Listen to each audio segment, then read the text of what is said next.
So, so what are we starting with? I'm Michael. starting with your favorite AC. Um, so my favorite one that I've done is probably Lo-Fi Hip Hop Challenge. Most recent one, actually, apart from the guitar one. And there's a good story how it started because I was planning on doing something else. Well, actually, I was planning on doing public, motivational speaking, but then I like kind of need people to speak to and stuff, so that was kind of hard because of COVID. Unless I Yeah. would just motivate myself. So I had a call with Afonso, and then like just out of random, we found this dream in my list for a lo-fi hip hop challenge, and I started it like just kind of thinking whatever, but then I like increasingly started having more and more fun with it, and that kind of opened my mind as to how like you just don't know what you're gonna get with some of these challenges. I had a lot of fun getting samples with Val and stuff, and accidentally Bruno. putting in weird tracks, and it was just a good time.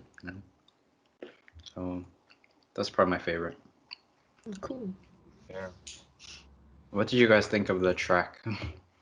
So, It's really got those sad boy vibes that you were really aiming for. I remember you mentioning that when I was in your recording studio. if Budget you can call studio. it that. Yeah, I think it definitely matched to your expectations, which I think is most important. That you set yourself something and you managed to kind of get to where you wanted to be. Yeah. But yeah, honestly, I'm amazed at how far you came for just 6 days. Oh, that's so Because nice. Yeah, it is. it's a Like, full-on track. if you put So on an impressive. entire track in 6 days, that and you Well, even revised it and start from But with scratch about samples, though. halfway. Mm. So honestly, kudos to you. Like, Yeah. Yeah. Did you catch all the Easter eggs, by the way, in that one? oh yeah, there's quite a few. Yeah, there is. Bruno featured, Afonso featured, Val featured, Yeah. and me, and Sofia. You didn't make it. Oh shit! What the fuck, Michael? Oh no. There were Oh, no right videos there of her. with I didn't have any audio clips. Oh, Oh, okay. No, but like your soundtrack was really impressive. When I first heard it, like the intro, I was like, "Holy shit, that's so artsy." Oh, my So ego like, is out of control. yeah, I think I really like the intro and outro. I think the middle, if you could add more Yeah, that's true. different variations of beats, it would be really cool. Yeah. So yeah, I'm excited for your future musical career. Oh yeah. Make a fucking band. Yeah. Michael. Next DJ, thing. DJ on the mic. Like which not app, like program did you use? I used Adobe Audition because I couldn't afford any of the music production ones, and I already had Adobe Audition. hashtag student life. Yeah, exactly. Budgeting, but making it through nevertheless. It felt good because I really didn't think I'd get like you know what, it's not a great track, but I didn't think it would be listenable, and it's actually can pass as a music. Yeah. Imagine you made it in GarageBand. Oh god. I mean, GarageBand isn't too bad actually. It's not about the tool; it's about yourself. Okay. Yeah. Okay. For me, I have to say that I really gave it some thought between the two challenges I'm currently doing, which are learning to cook some, I think, some ambitious recipes, and learning to play the drums. Um, and I think it's probably because of the frequency that I have for the drums challenge that I'm probably enjoying it on a much more regular basis. Back when I was around, I think, 12 or 13 years old, I started getting involved with some musical instruments, but it was just trying things out. At the time, my mind was elsewhere, trying to cope with studies. But now I just happened to have picked him up again. I actually really got inspired by Michael's piano progress over 30 days. And I was like, well, I should probably revive some of those experiences and relive those moments, but actually develop a skill that I can retain and have it bring joy into my life. And before traveling back to the UK, a family friend that we have, he is very fond of the drums. He drums a lot. And I just happened to pick up the drumsticks in one of his rooms. And I started looking up some lessons online on my phone. And I could feel the power surging through those drumsticks into my body. So the first thing that happened as soon as I got here to the UK was I ordered a pair of drumsticks. And Drumsticks.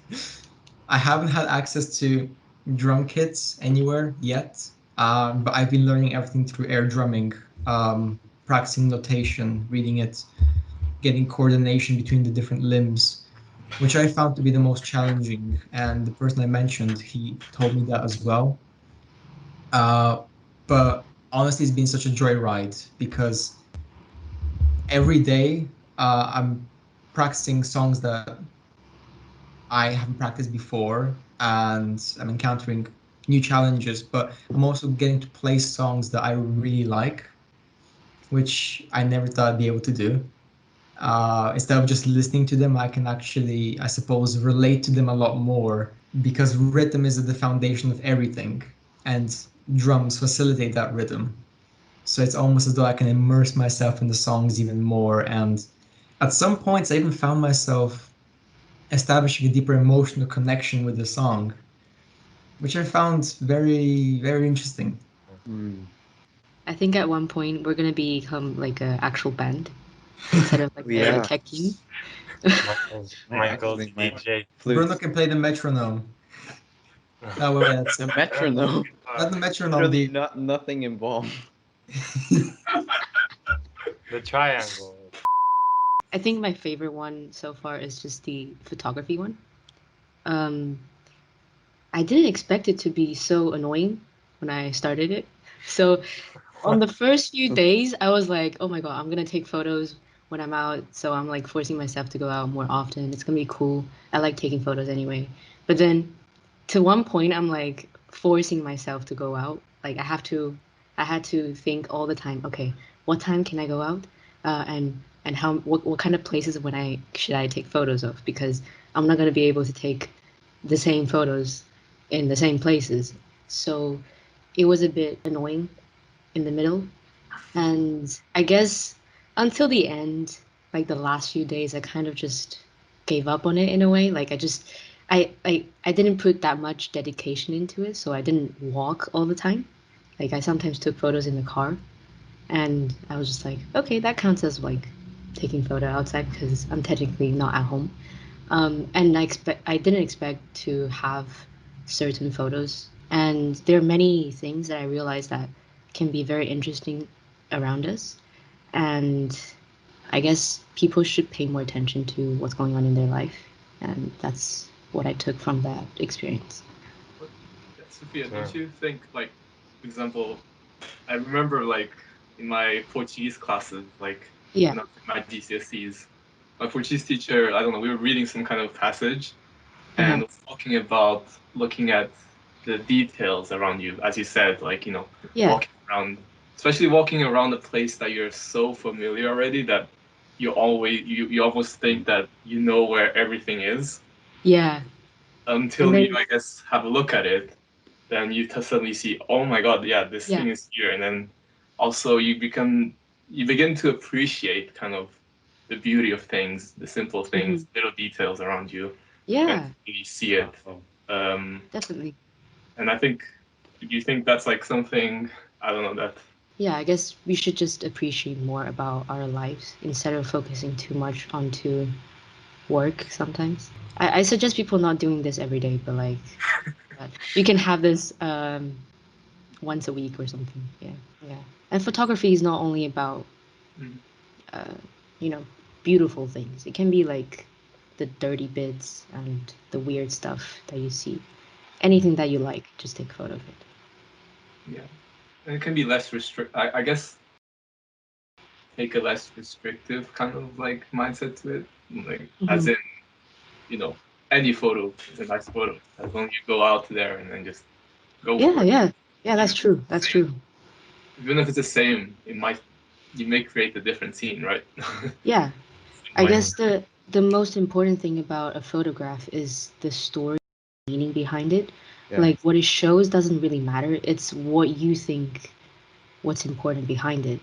Like you can take a photo of a simple chair on the street, but what did that spark you? What did that moment do to you? That's the important bit about that photograph. So that's why I didn't use my camera. I used my phone since it's really easy to carry around. And I was just like, why would I use a camera and force myself to like take nice photographs, those ones that make impressions? Nah, just Damn. anything in my life. So yeah. So woke. Yeah, I never heard some like that kind of perspective. That's really cool. So photography is deep. Wow. Yeah, Honestly. Yeah. that's Reminds me of that Thank you. Shia LaBeouf quote, which Just is do it. actually a serious one. He said, "Art is anything that moves you," which I Yeah, thought it was is super true. profound. It is true. Art is beyond what is being shown, basically. All right, so my turn. Yeah, go. Bruno. All right, so I think my favorite so far is definitely the one I'm doing right now, the basketball challenge with Afonso. I mean, I think it's probably one of the challenges in which I failed the most in my whole life, like continuously. Because every day it's getting smashed on the face, getting blocked, not smashed literally, but like getting destroyed, not literally either. But yeah, it's like the feeling of failing every day, and I think that's been quite, Yeah. eye-opening and deep in a way, even though it's just playing a few basketball games. But I think that's really helped me kind of sink in with it's all right to fail and just keep on trying So and nice. see different results as you go through. Mm. But another thing is that how Afonso has been really, really supportive in terms of not only the coaching part, but also really helping me kind of set really ambitious goals and not be afraid of, really trying to do something that's above your means. What's worth is, giving it a try, and even if you fail, you've probably reached way higher than had you not set it up to the standard. And I think, like, for example, with my own willpower and courage, I don't think I'd be able to set such a high goal. And yeah, so just just a heads up, the goal was me beating Afonso basketball, but yeah, the penalty is a bit tough. So that's like made me kind of, in a way, it made me accept a little bit, do embarrassing things. But also really makes me at the same time really pumped up to try all my best. I think even the penalties themselves, they're good things in a way. And yeah, I think the failure part is really the main thing of this challenge. Just keep on going. And there's also the other things, like there's highs and lows every day. Sometimes he has lows, sometimes I have highs, and it fluctuates around. And yeah, but the overall important part is, I guess, seeing myself develop quite a lot over these days, which has been fantastic. And also good physical exercise, of course. Yeah. Yeah. Yeah, I want to say, like, looking at his day 0 and he's now like at day 14, like I'm gonna say there's a huge jump, like, because he's been putting in the effort, and when we're playing, I can feel like he's giving it all, and he accepts the challenge, and as he said, like, failure just builds you stronger. And yeah, that's another cool thing, like, you know, sometimes you get beaten pretty hard, but you still come back the next day, or in the afternoon, you come back with the same energy. And that's pretty cool. I think that's probably like a really important skill as well. Mm-hmm. And something like with these challenges, when we set them, we don't know what we're going to learn, or we don't know what opportunities come from it. And yeah, that's another cool thing. Yeah, definitely. I love that. It really reminds me of another thing that I remember Arnold mentioning, which is not to be don't be afraid to fail, and the fact that you persist through it, and you acknowledge that failures build you up. I think another cool thing that kind of thing associates with this is how you might not make it today or tomorrow or the day after, but the fact that you keep coming back doesn't make it a failure. It makes it a win, a success. Because when you're put down, it's only a failure if you give up, but you're not giving up. That's such. I'd say my favorite one was the very first one I ever did, um, which was talking with one stranger every day. Honestly, in my whole life, probably up to that point, I had never gone up to a stranger, like ever. And I think whether I like it or not, maybe I'm quite really introverted, and it took me a lot of willpower to just stand up and go talk to someone, and like my mind would have built like all these fears of why I shouldn't do it. And like at times I would procrastinate on it for like an hour until I got up and did it. It's not it's just for me it was a big challenge, and like but I don't know, I think the first 2 days were really complicated. But then I think I learned that there's nothing bad's gonna happen, and people do like to talk, and people do like interaction. Oh, and this was before COVID, so yeah, just a side side thing. Disclaimer. But yeah, when things are normal, I think people do like to talk. But yeah, it was definitely something I never did before, and being an introvert, it was probably the biggest challenge I've ever had. So yeah, I I think think I was doing the challenge with Afonso as well, like for a yeah, little bit. And Yeah. even I myself, I really enjoyed a lot doing it. It was also, getting out of comfort zone and that kind of awkwardness. It's yeah, very pretty awkward. bad. But I think one thing that I learned from it as well is like you are way less likely to be rejected than you think. Like nobody's just gonna be like, no, I don't want to talk to you. Fuck off. Well, you haven't like, been to It's like London then. yeah. I mean, I remember once where I went to the library. It was like 11:50 p.m. The challenge was to talk to one stranger before 12 p.m. I just had to talk to him, but I knew he was like really focused. So like I interrupted him, and then he didn't speak English. So I so it was just like the most awkward thing. I was trying to communicate. He didn't understand what I was doing. And then yeah, it was like 5 minutes of really awkward talk. Um, but I also think like I met people that I wouldn't otherwise meet just from first impressions, I'd say. I wouldn't go up to them from first impressions, just as I behave as a human. I wouldn't go up to them. But like I met really interesting people like kind of personalities I'd never gone up to, and like they had the most different perspectives I've ever heard. It was kind of crazy. Like how could someone think that way? Um, but yeah, it was. I think that probably one of the most memorable experiences I've had. Yeah. it's cool. Sofia, Honestly, yeah, I think Afonso inspired. Like he's the one that kind of like started this trend with the challenges. thanks for. It's so unnatural. It's an outro. Yeah, it's an outro. Thanks for tuning in. Next time on the Looney Tunes show, And we'll see.